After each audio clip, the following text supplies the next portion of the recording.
hospitali yetu ya rufaa ya Mwawaza, ambao tumekuja kuwaona wenzetu ambao wamepata changamoto. Jana tukiwa tunarejea kutoka kwenye shughuli za kikazi, ziara ambayo tulikuwa tunaifanya katika manispaa ya Shinyanga pamoja na halmashauri ya Shinyanga. Wakati wa kurejea tukapata changamoto njiani, ambapo moja kati ya magari ambayo tulikuwa tumeongozana ilipata changamoto ya kugongwa na gari ambayo gari aina ya Harrier. Lakini kwenye ajali ile tulipata changamoto ya kumpoteza mwenzetu mmoja,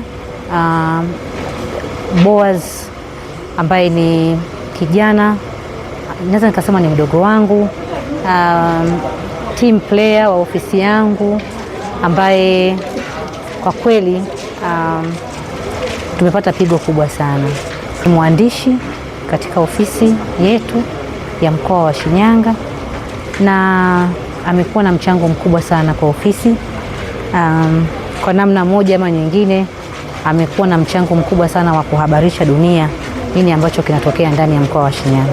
Katika changamoto ya jana tuna wenzetu wengine, lakini tuna kaka yangu Frank Mshana ambaye yeye mguu wake ulivunjika, na tunawashukuru sana madaktari, wamejitahidi sana kwa kweli, wamemfanyia upasuaji na sasa hivi anaendelea vizuri, nimetoka kumuona. Lakini na mdogo wangu anaitwa Johnson ambaye pia ni afisa habari katika ofisi ya mkuu wa mkoa, ambaye naye alipata changamoto ya kuvunjika mguu. Yeye pia amefanywa upasuaji na anaendelea vizuri. Tuna Vincent ambaye alikuwa ni dereva wa gari, naye pia anaendelea vizuri. Lakini tuna staff mwingine kutoka Legal Aid ambaye anaendelea vizuri.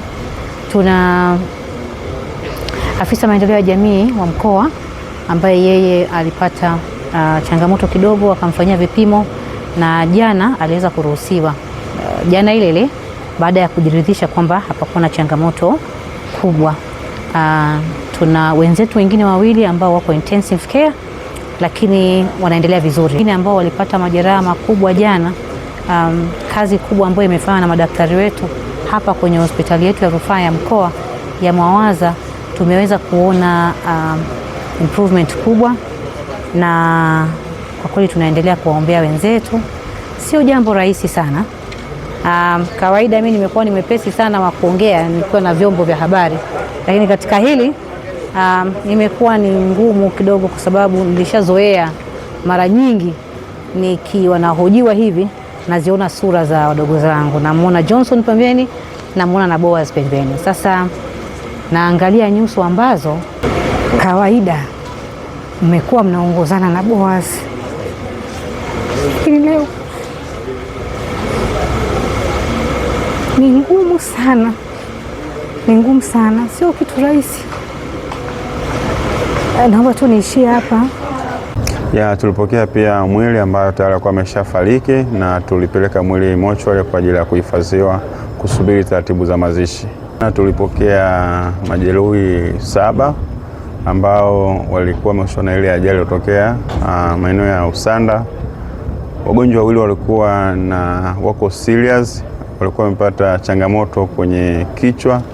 Kati ya wawili, mmoja tulimpeleka Bugando na anaendelea matibabu Bugando, mmoja tulimlaza ICU. Siku ya leo anaendelea vizuri. Wale wengine 4 wa kiume 3 walikuwa na mivunjiko ya mifupa, wameshapata matibabu, wanaendelea vizuri, na mmoja alikuwa na wa kike alikuwa na mvunjiko kwenye mkono, pia ameshapata matibabu, anaendelea vizuri. Na kati ya 7, mmoja tulimruhusu jana hiyo hakuwa na mvunjiko au maumivu mengine makubwa, tulimpa dawa za maumivu na kumruhusu jana yuko nyumbani. Kwa sasa hospitalini hapa tuna wagonjwa 5 ambao wanaendelea na matibabu. Shukuru Mungu. Kulikuwa katika ajali iliyotokea jana jioni. Tulikuwa kwenye msafara wa mkuu wa mkoa, tulitoka kazini.